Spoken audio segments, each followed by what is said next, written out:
Welcome to this comprehensive guide on implementing enemy spawn management using queues in Unity 3D, designed specifically for beginners. In this tutorial, we'll explore how to efficiently manage enemy spawns, especially for scenarios involving waves or specific spawn orders, by leveraging the powerful queue data structure. We'll cover every step, from setting up your Unity project and creating C# scripts in Visual Studio, to understanding queue concepts and demonstrating the final result. Let's begin by setting up our Unity project. Create a new project or open an existing one. Then create a new scene named Enemy Spawn Scene. Next, organize your project by creating two new folders within the Assets directory, one named Scripts and another named Prefabs. Now, let's dive into understanding the queue data structure, a fundamental concept for our spawn manager. A queue operates on the first-in, first-out, or FIFO, principle, meaning the first element added is always the first one to be removed. The primary operations for a queue are enqueue, which adds an element to the back, and dequeue, which removes an element from the front. Additionally, peek allows you to view the element at the front of the queue without actually removing it. In C#, you can declare a queue like this: queue GameObject enemy queue equals new queue GameObject. To add an enemy prefab to the queue, you would use enemy queue, enqueue. And to retrieve the next enemy from the queue, you'd call GameObject next enemy equals enemy queue, dequeue. Next, let's set up our enemy prefab and define the spawn points within our Unity scene. Start by creating a simple 3D object, such as a cube or sphere, in your scene to represent an enemy. Add a new C# script named enemy to this object. This script can hold basic properties like health or speed. Now, convert this object into a prefab by dragging it from the hierarchy into your prefabs folder. For spawn points, create multiple empty game objects in the scene and position them where you want enemies to appear.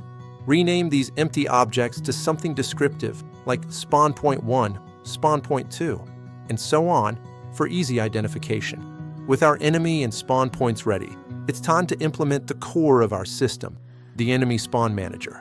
Create a new C# script called Spawn Manager and attach it to an empty game object in your scene, also named Spawn Manager. Inside the Spawn Manager script, we'll declare several public variables to control our spawning logic. First, public GameObject enemy prefab to assign our enemy prefab from the Unity editor. Then, public transform spawn points to hold references to all our designated spawn locations. We'll also need public int maxEnemies equals 10 to set the maximum number of enemies in our queue, and public float spawn interval equals 2f to control the time between each enemy spawn. Finally, private queue GameObject enemy queue equals new queue GameObject will be our actual queue to manage the enemies. Now, let's implement the start method to initialize our enemy queue. Inside start, we'll use a for loop to initially populate our queue with maxEnemies by calling spawnEnemy. After populating the queue, we'll start a coroutine, start coroutine, to handle continuous spawning. Next, let's define the spawnEnemy method, responsible for creating and enqueuing enemies. Inside spawnEnemy, we first check if enemy prefab is assigned and if spawn points exist. Then, we select a random spawn point. Transform random spawn point equals spawn points, random, range. We instantiate a new enemy at this random position. GameObject new enemy equals instantiate. The new enemy is then added to our queue, enemy queue, enqueue. Crucially, we set the new enemy to inactive initially, newEnemy.setActive, as it will be activated by our manager. Now, let's implement the Manage Enemy Spawns coroutine to handle the continuous activation and deactivation of enemies.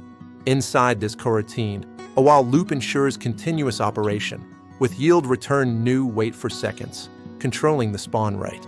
We check if the enemy queue has enemies. If so, we dequeue an enemy.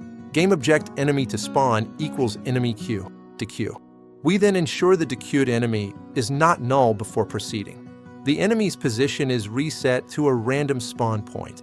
Enemy to spawn.transform.position equals random spawn point.position.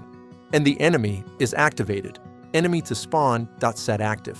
Immediately after activation, we start another coroutine to deactivate it after a set time, start coroutine. Finally, we call spawn enemy again to ensure the queue is replenished, maintaining our max enemies count. Now, let's create the deactivate enemy coroutine, which handles returning enemies to the queue. This coroutine waits for 5 seconds, yield return new wait for seconds, before deactivating the enemy. After the delay, the enemy is set to inactive, enemy.setActive, and then it's enqueued back into enemy queue, in queue, making it available for reuse. With our scripts complete, let's connect all the variables in the Unity editor. Select the Spawn Manager game object in your scene. In the inspector, drag your enemy prefab from the prefabs folder to the enemy prefab slot. Next, drag all your spawn point game objects from the hierarchy to the spawn points array. Adjust the max enemies and spawn interval values as needed to fine-tune your desired gameplay experience. Now, it's time to test our enemy spawn manager and make any final adjustments. Play the scene and observe how enemies spawn in waves, efficiently managed by our queue system. Feel free to adjust spawn interval and max enemies in the inspector during runtime to see their immediate effects. For more advanced features, consider adding different enemy types, increasing difficulty over time, or implementing special enemy abilities. We've successfully implemented an enemy spawn manager using a queue in Unity 3D, covering setup, queue fundamentals, script implementation, and testing. We encourage you to experiment further with these concepts to enhance your game development skills. Thank you for watching.